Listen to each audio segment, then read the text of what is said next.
Meanwhile, healthcare workers across the country are waiting to receive their vaccines as they battle surging hospitalization rates and overcrowded waiting rooms.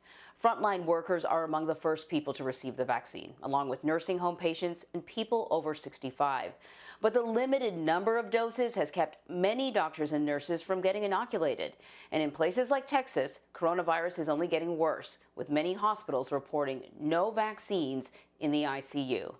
So with more on what is happening there is Houston Dr.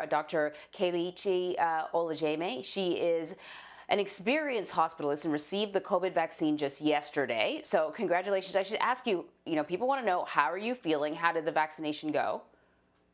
I feel very good. I had the vaccine yesterday. It was not painful at all. It was actually a lot smoother than the flu vaccine. I didn't feel it going through. About an hour after I received the vaccine, I had a little bit of a arm sore, and that persisted throughout yesterday. But this morning, I feel perfect. So now that the FDA has preliminarily approved the Moderna vaccine for use, what are you hoping? Are you hoping that you will also see this vaccine along with the Pfizer vaccine made available? And what sort of difference do you think that will make? It will make a lot of difference. We need as many people to get this vaccine in order to beat this virus. This virus is ravaging the US and the world, and the sooner we get this vaccine, the better. It couldn't have come at a much better time. Give us a sense of what it's like where you work, though. We often talk about this pandemic in terms of numbers, but if the numbers don't, if you look around wherever you live, if you look around and you don't know anybody who's contracted the virus, you don't work in a hospital, the numbers don't mean much. What are you seeing every day? So our numbers are creeping up, but what we see is that we're getting infection from families. We're getting family, you need 6 members at the same time.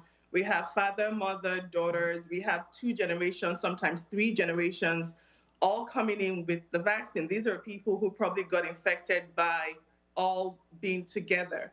So the numbers are definitely creeping up. And as we go further into the winter, I expect it to be even higher.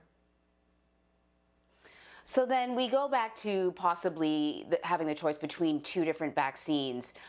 Do we know Right. what the process might be in terms of determining what patient gets one vaccine versus another, what the differences are?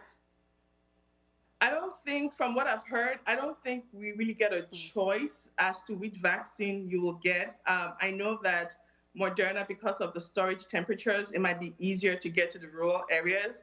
But I think everyone just wants to get their supply, and whatever supply you get, you'll take it. There's not that much difference between the 2 vaccines. Moderna showed a 94.1 efficacy, and Pfizer showed a 95% efficacy. They're both mRNA vaccines, and I think that both of them work perfectly well. So I don't think there's much Mm-hmm. difference or an advantage to either one. So any vaccine anybody can get works. The only difference is if you do get the first one as a Moderna vaccine, you have to get the second one too as a Moderna vaccine. You can't mix up the vaccines. And so we know that there's sort of a gap of several weeks, no matter which vaccine you get. There are 2 doses, and Right. there's several weeks in between. After you get the first dose, can you just sort of go about your business? I presume that there's some level of inoculation. Does that mean you're pretty safe for those few weeks until you get the second dose? No, I think from what Moderna said, you start building antibodies at least 10 days after you get the vaccine. But the general message out there is we have to continue wearing masks. We have to continue safe distancing. We have to continue this Yeah. well into 2021. So there is no, you can't stop doing what we're doing right now. What the vaccine gives me is an inner confidence that I have an additional protection in order to take care of my patients. But I'm still going to keep doing the same thing. I'm going to keep wearing my mask. I'm going to keep safe distancing and washing my hands. We're going to still keep the same precautions we had prior to the vaccine. Let me ask you a personal question, because there are still a number of people out there that are very, very nervous about the vaccine. We hear from the medical community how it's a miracle how rapidly these vaccines were able to be made available. But I think for a lot of people, when they hear that, it doesn't make them feel confident. It makes them feel like the process was rushed. How Right. comfortable were you getting this vaccination? I was very comfortable with it. I have a master's in public health and I also did clinical research. So I am well aware of the research background. I followed up the vaccines from their phase one, phase two, phase three trials.